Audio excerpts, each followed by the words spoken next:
Jar से भाग्य बड़ सिंहार बेश दर्शन करे। आज हूँ बड़ ओषा। बड़ ओषारे बाबा धवलेश्वर बड़ सिंहार बेश दर्शन कले मिलता है कोटि जन्मर पुण्य। बाबांकर केतेबेले पहड़ खोली किभली भाव रीतिकांति चली आम सहित अच्छा पूजक श्री अजय कुमार पत्री अच्छा सहित आलोचना करवा।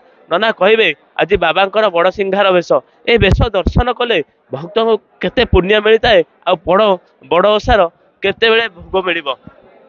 जय बाबा धवलेश्वर आज हूँ पवित्र बड़ ओषा पर्व पीठरे पालन करा जाउछि। निश्चिंत भाव भोर 3टा सुधा समस्त नीतिकांत समापन कराइला। प्रथम पड़ खलजे आलती मंगल आलती स्नान। आज घृत स्नान अभिषेक प्रभु करा जायछि। घृत अभिषेक पर पुनर्बार प्रभु स्नान करागला। स्नान पर स्वतंत्र से विश्व प्रसिद्ध बड़ ओषारे बड़ सिंहार विषय प्रभु दर्शन दौरान जो दर्शन रे कोटि जन्मर पुण्यफल मिलवा सहित आपणकर मनस्कामना पूर्ण होता है। तापर पुनर्बार प्रभु पाखे बाल भोग सहित खेचुड़ी भोग लाई करागला। सर्वसाधारण दर्शन निमंते प्रथम पड़ खोल जाई सर्वसाधारण दर्शन कराइथिला। ता सहित पुनर्बार प्रभु को मध्याह्न समय अन्न डालमा खीरी खेचड़ी विभिन्न प्रकार व्यंजन भोग लाई करा जिवो। घर्षण भोग लाई करा जिवो। संध्या समय पुनर्बार स्नान करा जिवो। से बड़ सिंहार विषय पुनर्बार प्रभु दर्शन देवे। ता सहित संध्या समय पुनर्बार संध्या आरती करा जिवो। रात्र समय प्रभु पाखे दही बाटला भोग लाई करा जिवो। एवं ता सहित जो बड़ ओषार रीतिनीति रही ताकू मध्य आरंभ करा जिवो।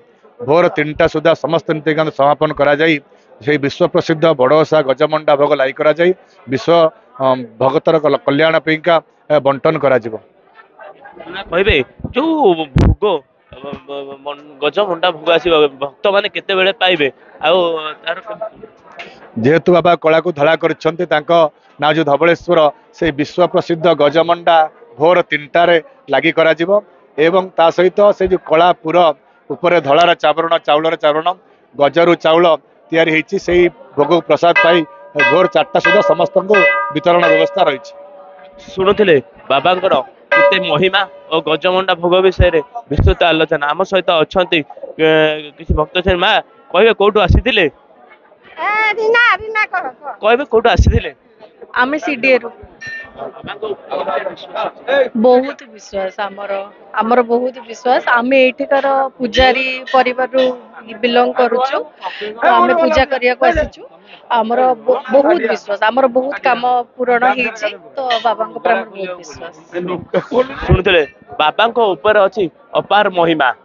आठगड़ धवलेश्वर पीठरू नृसिंह राउत हर्षिका मीडिया।